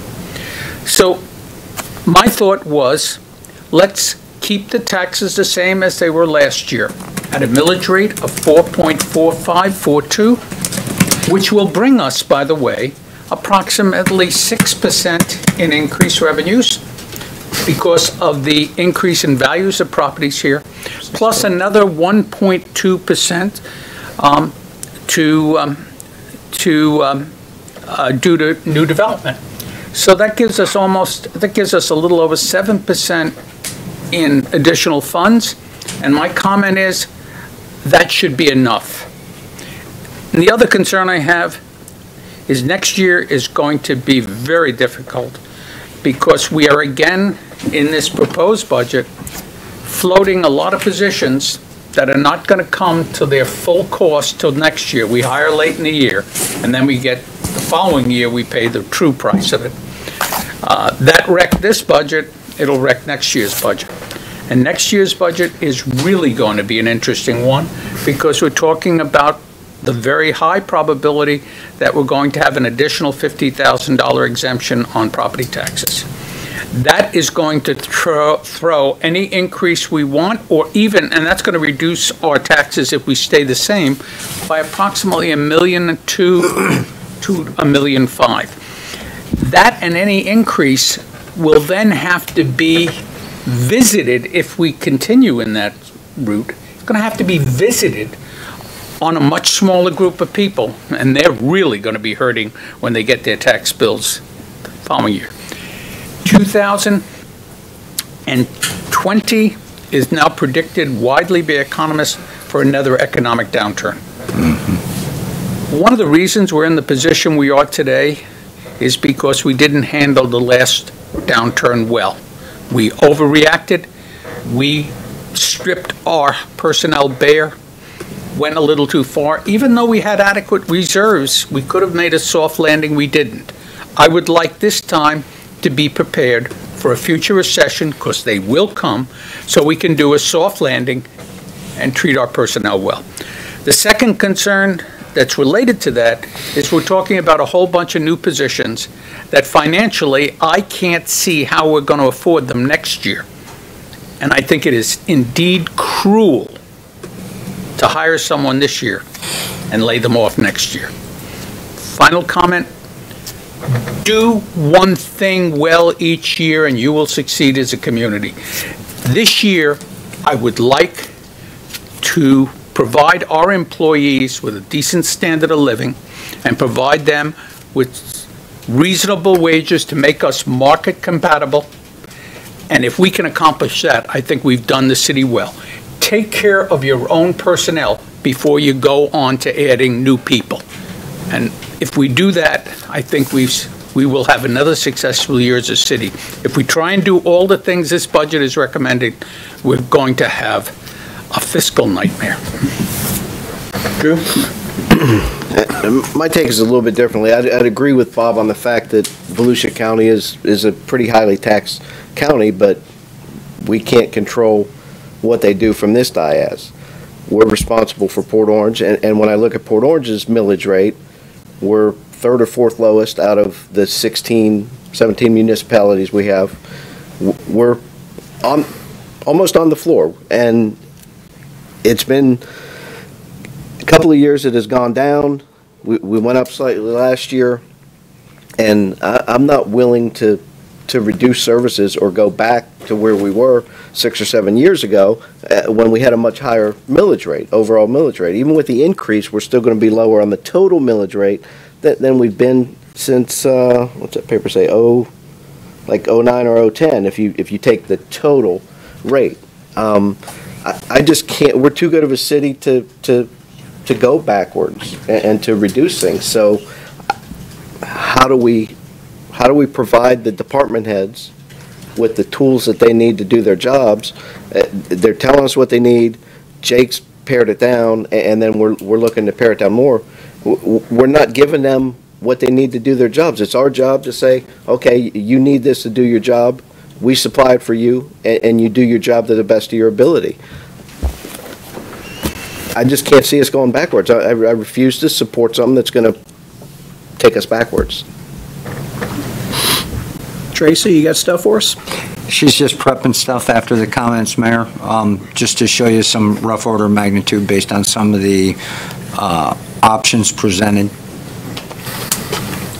And further that, no matter what we do this year, we're going to get hurt once that additional, regardless of what we do this year, it's going to hurt everybody when that's approved.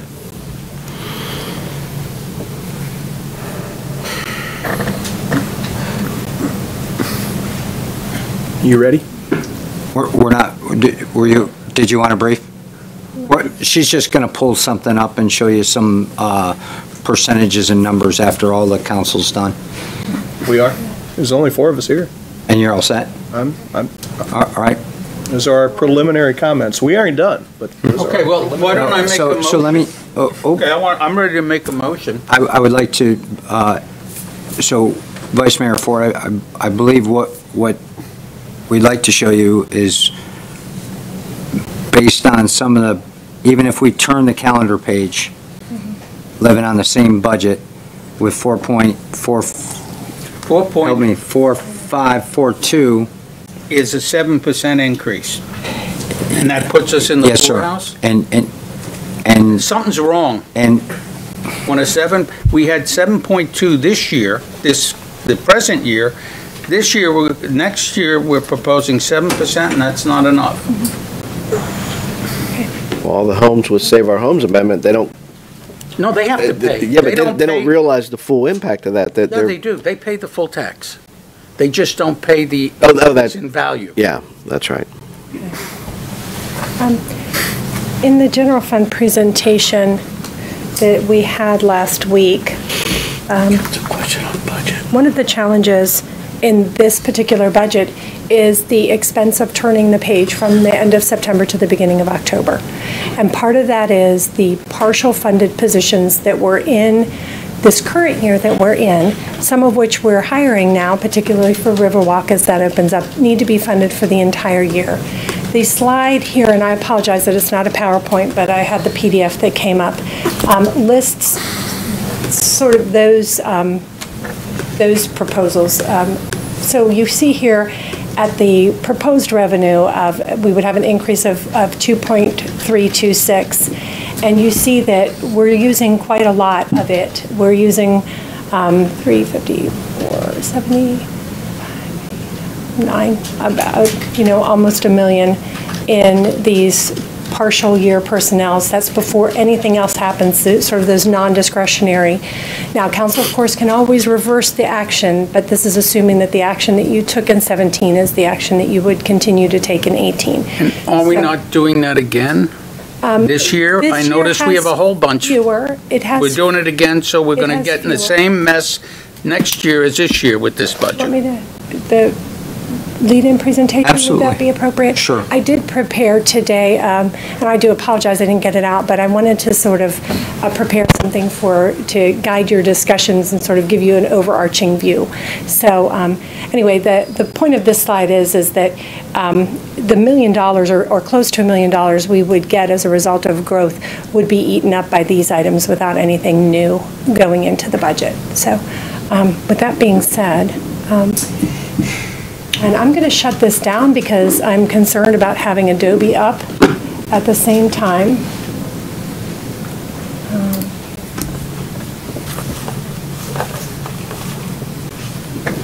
This is, worked on this today as a sort of to frame it, and I agree with you, Councilman Ford. The horizon, as you look at it right now, when we talked about the general fund, we do have positive things such as a growth in income and a reduction in unemployment. But as you tend to look out into the horizon, there's darkness on the horizon. So as you recall, we looked at this chart from Fishkind and Associates, which shows a softening in 2020 as predicted. We are also aware of the current legislation that would grant an additional $25,000 to homestead. It says to give the taxpayer, but in reality it gives the homesteaded taxpayer an additional $25,000 exempted from all levies other than the school districts. That's expected to go before the voters and would take effect on January 1st, 2019. So you would be feeling the effect of that in 2020. At the time that it was done, the Volusia County property appraiser had estimated the impact for the city of Port Orange at $1.2 million. I spoke with them earlier this week, and they're revising those estimates to bring them. I think they'll be brought a little bit down as a result of the new rates, but nevertheless, it's a substantial hit to the general fund revenue. If we look, and we have already spoken today about the appropriated equity going away in the debt service fund. So this will be the last year for that. That'll hit in 19. And then the increases to the insurance, which have not yet been included in this budget as well. So those were some of the items that, as we look out. Now we do have a summary here of new personnel and changes to current personnel. We have color-coded them for you to be able to focus on the general fund impact. But this lists everything that's going on, so you can see by department what's going on. The city manager, there is an ERP project manager that's funded out of that ERP project that's going on in order to bring that to a complete end. In the community development, we have highlighted the reclassification down of the admin assistant to the staff assistant, so that actually saves money in the general fund. But you see there the reclassifications and the permit technicians that we spoke about earlier today. In the fire department, we have 4 additional firefighters as well as a public education specialist. In the police, we have 2 part-time custodians, 2 patrol officers, CSO patrol officers, and 1 police officer. In Parks and Recreation. Can you go back to that slide real quick? I just want to see the partial funding. Certainly. Yeah, the partial funding, thank you for pointing that out, Councilman Tremont. The partial funding is highlighted. The 4 firefighters would be for 3/4 of a year, and the police officer is January as well, 3/4 of a year. February. In Parks and Recreation, we have the maintenance worker, we have 2 recreation supervisors, we have some additional hours into a part-time program leader, a part-time administrative assistant, and a reclassification of a part-time program leader hours to full-time program specialist. And how many did Parks and Rec hire last year? Quite a few. There's 3 maintenance workers. 3 that will be hired. But we will be hiring additional for Riverwalk. Yeah. Weren't they hired last year? They were Riverwalk? budgeted last year. They have not been hired yet. Okay. Yeah, they're budgeted. We're in the middle of the fiscal year. In the current year that we're in. Right. Right. But they were budgeted to come on in August. August. So it's late in the year, so that's why we're going through the hiring process currently. In public utilities, you see we've hit these tonight already, the customer service ref, the lift station mechanic, the reclassification of the meter readers, and the lab technicians and assistant lab manager. And in legal, we have a paralegal certification and some possible additional staff increases. They are all included, so that's sort of a highlight of what's included in your large document, but it's for an overview point. You've just told me that next year we're in disastrous shape. We don't have money to cover it for next year. So we just continue this year with the budget we're proposed and ride it into complete doom that everyone admits is coming. I mean, I'm really trying to be reasonable. And by the way, a 7% increase is not moving backwards. We will provide the same fine services this coming year that we have done for the last couple of years, and in fact, we will probably improve them a little. Not as fast as everyone would like. I'm not talking about moving backwards. I'm talking about stepping forward on solid ground. And next year is, I don't know what we're going to do next year, because we are start off $1 million in the hole. We have additional cost for our finance. I don't know what stage we are. This year, we just picked up some additional pension costs that were unanticipated, went up a bit. Are those going to continue next year? The big increase we had this year was about a quarter. And insurance. Those pension increases will continue through next year? At this point, there's an estimate in that page from the general fund presentation of $350,000. Yes, I saw that. Maintained. It's $350,000. $350 more? Yes. So without a wage increase, that's just applying the new rates to the existing rates. What we have right now. So all I'm saying is I can't see how we can do it. I would say let's put on the brakes so we don't have to go crazy next year. Let's slow it down. And let's try to save some money. So next year we will be able to deal with what's coming. I'm not asking you to shut anything down. I'm not asking you to lay anyone off. I'm asking you that we be fiscally responsible. I can't see how we can do a 15.33% increase, because that forms the base for next year, when we're gonna have significant declines below that. So we're talking about probably next year, 30 or 40% increase necessary to maintain momentum. If you think that's doable, I don't know how. You know, I always have concerns when it comes to striking a balance, because we all have wants and needs, and I think this budget was a reflection on the manager bringing to us what he felt our wants and needs are. So this council is going to have to make some decisions.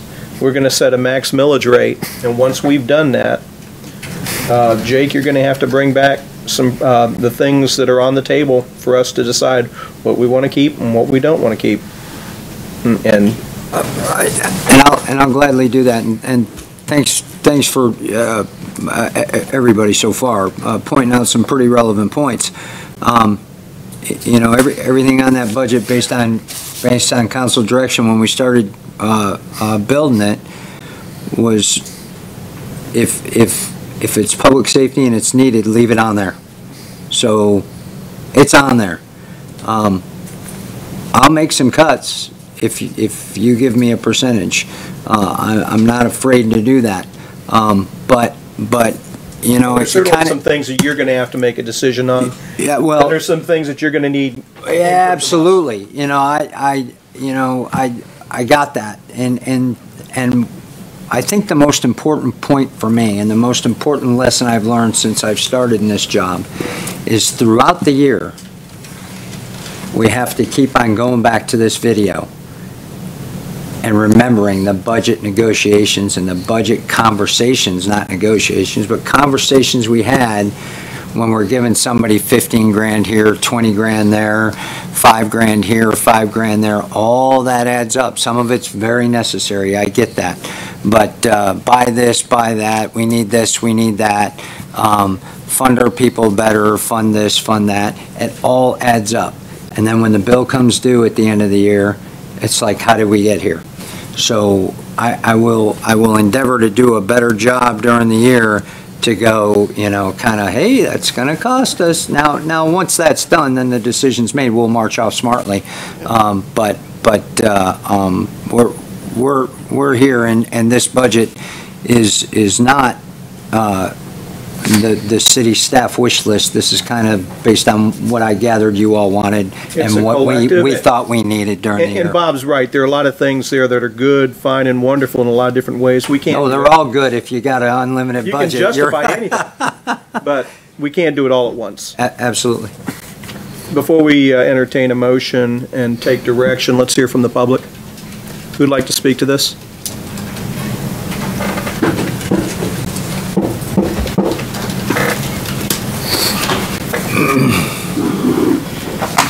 The only thing that you should be focused on here tonight is revenue in and expenditures out.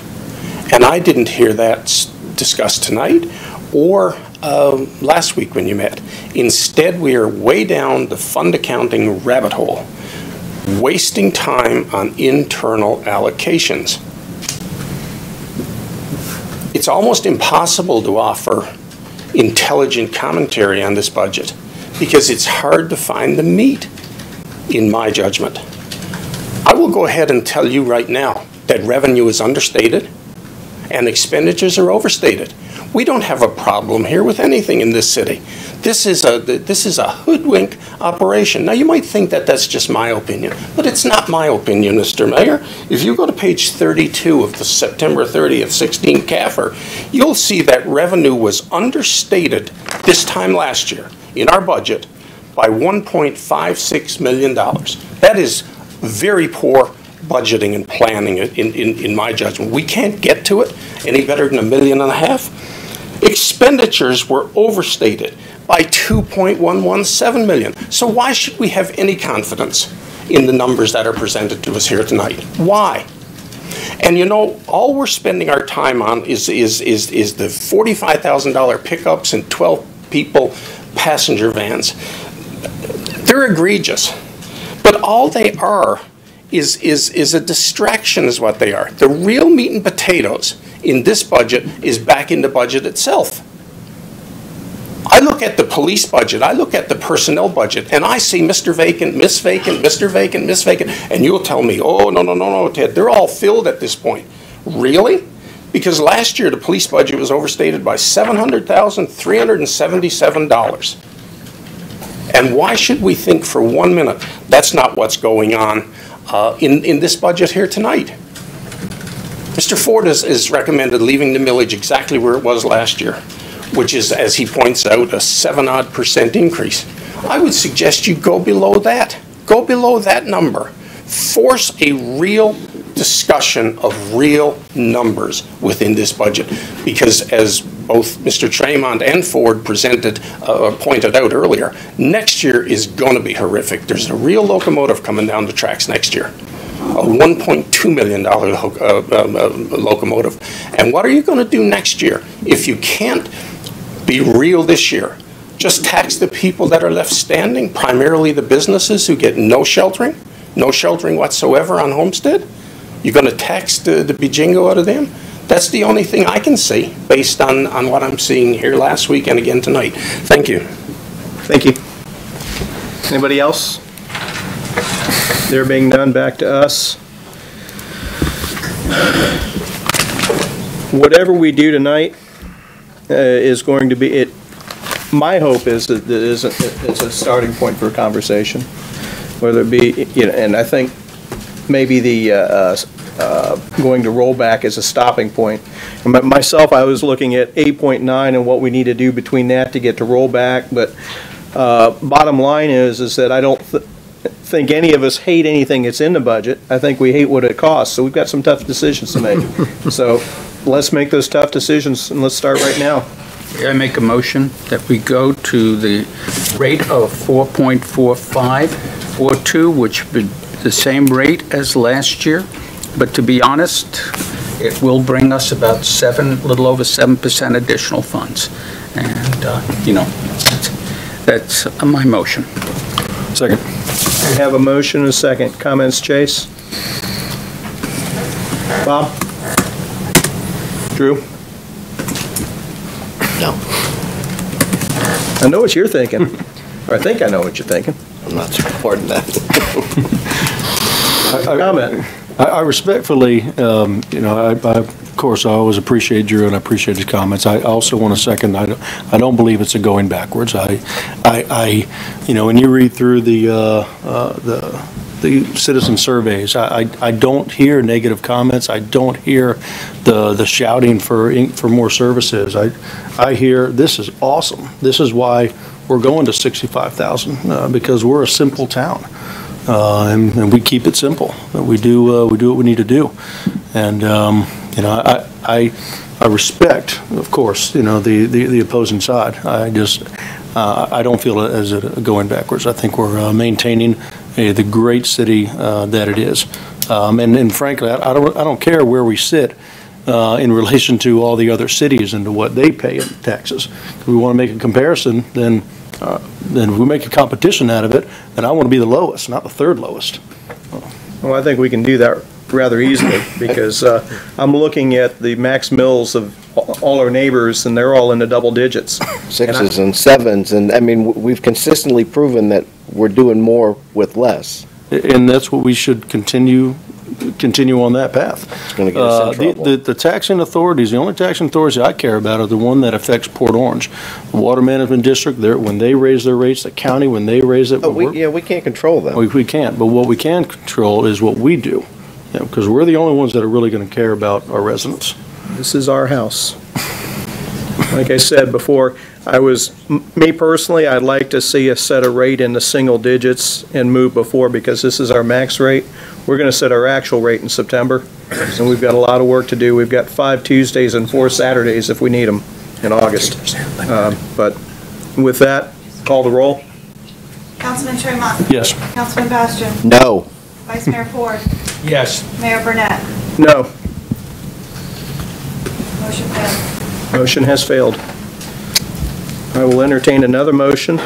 I move to set a max millage rate of 4.8370 and a max debt service rate of 0.3174. we are locked in on your debt rate, so we probably ought to deal with that in a separate. Okay, all right. I move to approve a max millage rate of 4.8370. Do I have a second? I'll second for a starting point, to get the conversation going. Conversation, discussion? Thank you. You get started then. Oh, I mean, by the conversation, I mean. I'm saying that you gave it a second so that we can discuss it. So Let's you can- discuss it. yeah. Start at your end. I'll just say second. Also, when we go to picking and choosing what we want in and out, you know, that's where my discussions will be. And we'll have plenty of time to do that, but I think this gives us a realistic starting point, and I mean, that's my focus, is Well, that's why I'm that's what seconding. I'm supporting. I'll second to give the staff an opportunity first to come back with something, and then we can go with where we're going to go. Bob? Here's the game. What happens is you put a lot of fruit on the table in front of council, and we're nice people. I care about the rec department. I care about the police department, obviously. Fire department's one of my favorite departments. So what happens is we've got all these little individual lures, and in the end, we get distracted by that, and we end up passing a tax rate that none of us will be able to live with next year. I can't see, and I'm going to return to logic. We know where we're going, we know the cliff we're heading towards, and we can't stop. There is no logic. A 7% is not enough. We had 7% last year, we had a good year. Why can't we do it again this year? That is not poverty. In fact, most people will be calling me to complain, why didn't you go to rollback? And second of all, I won't vote for this motion because I don't want to send the message that this council is even contemplating 15% increase, because that's the only reason you'd said it, is if you're really thinking about doing it. And that's, to me, the reason why I don't want to go to, I was looking at 4.5673, write that number down at 8.9%. And the only reason why is because if I start there, you end up with some, if you start with 9, you get 6. If you start with 15, you get 12.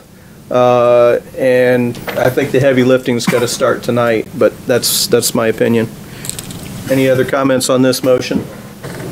Yeah, I'm going to make one other. The only one that has the ability or knowledge of the budget sufficiently to really go through it and fine-tune it to a level and understands what's going to hurt and not hurt, what's the best way to do it, is a city manager. If we go in there mucking around, you know, like one of the things I can do, by the way, as I look at it, I have a couple of measures that I learned in budget school. I took an audit class once for fun. And what they talked about is, how do you know when a budget is being overspent, you know, is being contrived? Take a look at the operating funds, the level of increase in a lot of them. That's where you hide money. And I don't think any of us are expert enough in our budget. What we are expert is, what can the city people afford? And I'm saying the best way to go is start a dialogue with what we would like the city manager to consider in his deliberation, but leave to him the majority of the decisions on exactly where to cut, because I don't want to make mistakes and cut stuff that is going to be more harmful than other alternative cuts. Let me build off of that for just a second. I agree with that. When it comes to the city manager saying, we need to do this with community development, we need to do that with Parks and Recs, but when it comes to things like programs that are policy, like, do we want to add an ambulance service? I think that's definitely us. New programs, you know, I mean, for example, one message I'd say, no new programs this year. This is the year we improve our wages and our working conditions for our current employees. They're the first role. Next year, we can talk about new we got the rest many, many years ahead. The city is doing well, And I would like to keep us in the same pattern of good progress made in such a way that it's not reckless. We're going to set a max millage rate tonight, but we're not going to necessarily make program decisions tonight. I think all 5 of us need to be here to do that. I'm not saying that from a legal standpoint. I'm saying that from, I think we need everybody's feedback so that we can have good, honest debate before we move forward with that. Mayor, my apologies. I just did the math on my second. I'd like to withdraw my second, if possible. We're allowed to do that. We have a motion with second is withdrawn. Do we have any other seconds? Motion fails to carry for lack of second. I'll entertain another motion.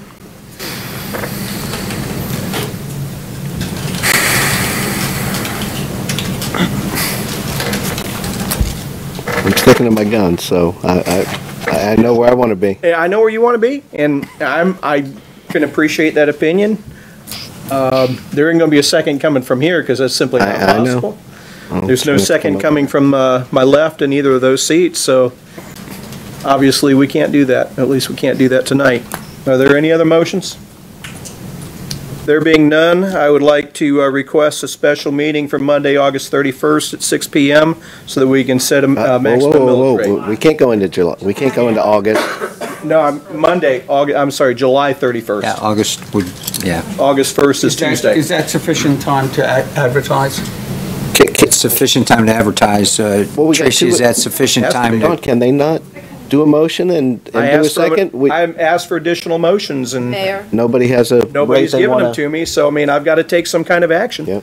Otherwise, I'm open to, Margaret, do you have a suggestion? You may pass All the you gotta do gavel is and make a motion. File, right? Yeah, why don't you pass the gavel and make a motion? I'm not going to do that because that's not my job. Yeah. Okay. We'll get 2 that can. I'll wait for you all. That's my recommendation, council. We'll have all 5 of us here next week. And it gives staff enough time to digest what we've given you tonight to think about?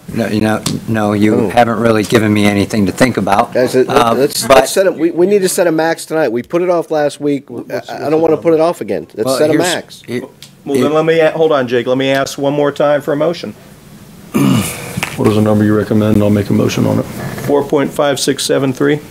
So moved. That's 8.9%, just so that you guys know. And I make the motion. I make the motion. I don't have intention of passing it, but I make the motion for the discussion to be had and for our staff to begin carving things out. So that's a motion. Do I have a second? Okay. You're going to 4.8. No. He said you guys defeated that. He withdrew his motion. He withdrew his second. 4.56, okay. That's at 8.9. That would be our max. Do I have a second? So that we can put it on the floor for discussion. I want mine to be higher, so you're gonna have to do a second, Bob. Do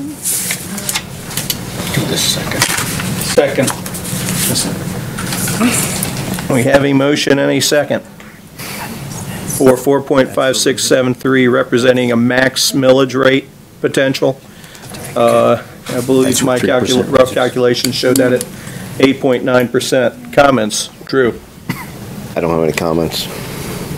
We don't have enough. It's not going to allow us to do enough, but that's my comment. Okay. It's my opinion. Chase? I still want to go lower. But again, I want to go lower too. Again, yeah. I just that's as high as I'm willing to go. Right. I don't intend on that. Again, just for the record, this is the starting point. Bob? Yeah, I'm opposed to it. For the record, I expect we should go to 4.45. It's enough to live and. Again, guys, this isn't going to be the final. This is you're setting the max. So, I don't want to walk out of here without something getting accomplished. Jake, did you have something you wanted to add? I believe, and we're doing rough math now, it might be $30,000 or $40,000 off, but that current rate, based on the discussions I've had with you all separately on many issues, would not meet your immediate needs. And these aren't Exactly. These aren't the new programs. These aren't the ambulances. These are meeting some of the needs that Councilman, Vice Mayor Ford has already brought forth, and taking into account some other things. I just want to make you aware of that. I believe you're making a percentage. You're telling staff that you want to take care of one or two things, and then you're setting a millage rate, not knowing whether those one or two things can be carried into the budget without some consideration and some due diligence. We will live with whatever millage you set max, but realize that at that point that'll be the max. As soon as we send it in, and we'll live within those confines, and we'll tell you what services or what we can't pay for. Duly noted. All right. Duly noted. And Jake, don't make us go through the budget and readjust all the revenue estimates and the like, which councils some time to do. Let's work together. I've been working together with... to have a satisfactory Sure. relationship. It doesn't need to be war. It needs to be something reasonable. Vice Mayor, I hope you don't think this... Talking about 8.9% increase, that is, most people go to heaven with that. I know if I got that type of salary increase, I'd be delighted. You know? I know my wife would. She got 0 this year. So, So, without getting into details, that's maybe where we are this year. where are we going to be next year? I'm with you, Mayor and Vice Mayor and Council. This is not adversarial. You put a millage rate down. We will comply. But I just fear that you don't know what you're not going to get for that millage rate. And I will make that cut. I will do it, and not without hesitation. But we risk you going, I didn't know it was that bad, or I didn't know that would happen. I want to make sure that we're very clear and I will work with you to make the right cuts. I get that. But there will be cuts or levels of service that throughout the year you've been talking about increasing that will fall short. I'm good with that. I just want you to know that some of them won't be executed. All over the year, we've talked about what is our police department and fire department and our staff going to do when we run out of money? Are we going to go back to that horrible experience I went through in 2009, 10, where we just slashed people and ruined their lives because we never prepared for a soft landing? We could have done it so much better. We would have had a much better fire department today. We have a good one now, but it took us some time to get there. We have a great police department, but we took a lot of hits. Sure. You can't be spending, and we know the cliff is coming. You have given me how many warnings of the different things that are coming? So now's the time to put the brakes on a little. So the way I see it, Council, we have two options. We can pass what has been motioned and seconded now, or we can have a special meeting on Monday when all 5 of us are here to discuss Well, it. let's pass it and get on with our duties. So the motion and second are on the floor. Let's vote. Any other comments? Call the question? Councilman Tremont. Yes. Councilman Bastian. No. Vice Mayor Ford. Yes. Mayor Burnett. Yes. We have a maximum millage rate of 4.5673. That no one likes. Yeah, nobody's happy about.